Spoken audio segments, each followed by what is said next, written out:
అమరావతి కేంద్రంగా జరుగుతున్నటువంటి eagle activity serious success అయింది. గంజాయి స్మగ్లింగ్ కింగ్ పిన్ మహమ్మద్ సొహైల్ని ఈగల్ బృందం అదుపులో తీసుకుంది.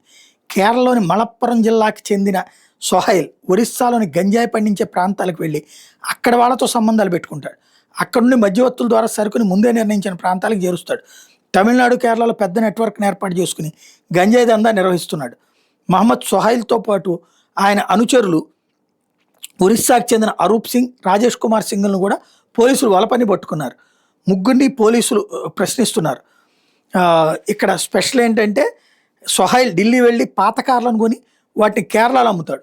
ఒరిస్సా గజపతి జిల్లాకి అరూప్ సింగ్ కేరళలోని పనస తోటలో పనిచేస్తుంటాడు. ఒరిస్సాకి చెందిన అరూప్ స్నేహితుడు రాజేష్ కుమార్ సింగ్ ఎర్నాకుళంలో ఒక కాంట్రాక్ట్ దగ్గర ఎలక్ట్రీషియన్గా పనిచేస్తుంటాడు. ముగ్గురికి స్నేహం కుదిరింది. ఒరిస్సాలోని కోరాపుట్తో పాటు గంజాయి సాగు చేసే పలు ప్రాంతాలకు నేరుగా వెళ్ళి సొహైల్ కొనుగోలు చేస్తుంటాడు. అక్కడి నుంచి వివిధ ప్రాంతాలకు పంపిస్తుంటాడు.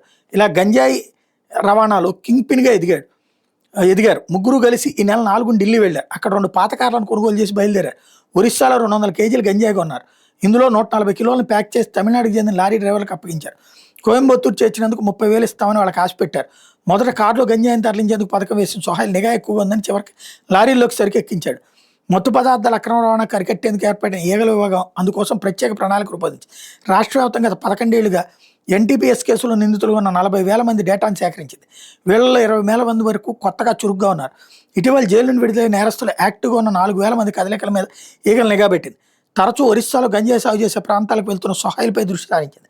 పక్కా సమాచారంతో శ్రీకాకుళం నుండి ఎన్టీఆర్ జిల్లా వరకు వివిధ జిల్లాల ఈగల అధికారులు సిబ్బంది నెట్వర్క్గా ఏర్పడి సొహైల్ కదలికల్ని ట్రాక్ చేసి అదుపులో తీసుకున్నారు. అనంతరం అరూప్ సింగ్, రాజేష్ కుమార్ సింగ్ని రాజమహేంద్రవరం పరిసర ప్రాంతాల్లో పట్టుకున్నారు. వీళ్ళ నుంచి రాబట్టిన వివరాల ఆధారంగా లారీ డ్రైవర్లు సెల్వం, ప్రదీప్ ద్వారా లారీలో గంజాయిని తరలిస్తున్నారని తెలుసుకుని స్వాధీనం చేసుకున్నారు.